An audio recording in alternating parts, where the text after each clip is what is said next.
숫자로 풀어보는 소부장.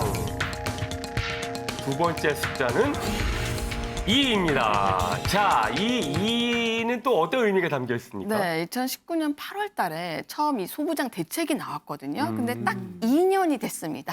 2년. 그래서 이고요. 네. 그리고 최근에 소부장 2.0 대책이 나왔습니다. 네.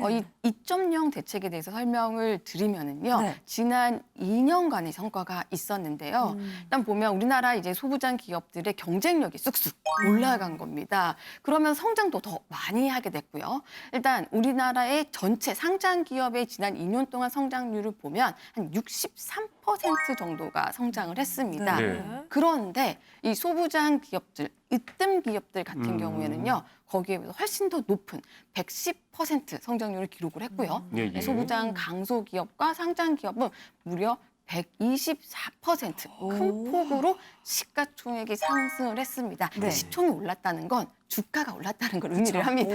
예, 그래서 시총이 1조 원 이상이면 상당히 큰 회사로 성장을 했다는 의미가 되거든요. 네. 그래서 소부장 기업들 중에서 중소, 중견 기업이 기존 13개 정도밖에 없었어요. 시총이 1조가 넘는 게.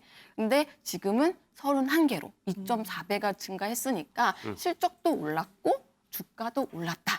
이렇게 볼 수가 있는 거죠. 네. 그럼 뭐 우리나라 소부장 기업들의 가치가 상승했다. 즉 우리나라의 소재, 부품, 장비들의 경쟁력을 인정받았다라고 봐도 될 것 같은데요. 맞습니다. 네. 이게 굉장히 큰 성과라고 할 수가 있는데요. 우리가 지난해 사실 코로나 이슈가 좀 있었잖아요. 네. 많은 타격을 좀 받았었는데 이 코로나 이슈에도 불구하고 상승세를 이어갔다라는 게 굉장히 중요하다고 할 수가 있습니다. 소부장 무역 수지 흑자력 규모를 보면은요.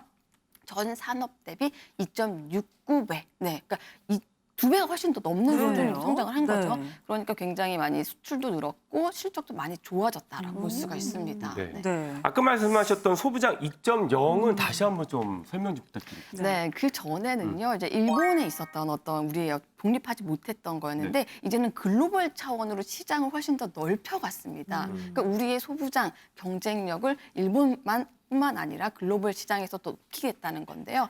구체적으로 한번 보도록 할게요. 네. 보면은 이제 세계적으로 이제 소부장 강국을 만들기 위해서 이제 개발이라든지 핵심 역량을 확충을 하는데요. 그냥 하는 게 아니라 일단 기업을 좀 선정을 해야 됩니다. 네. 네. 그래서 소부장 으뜸 기업 100개를 육성을 하기로 했습니다. 네. 일단 육성을 한 다음에 반도체, 바이오 이런 기업들에 집중적으로 투자를 하게 되는 거죠.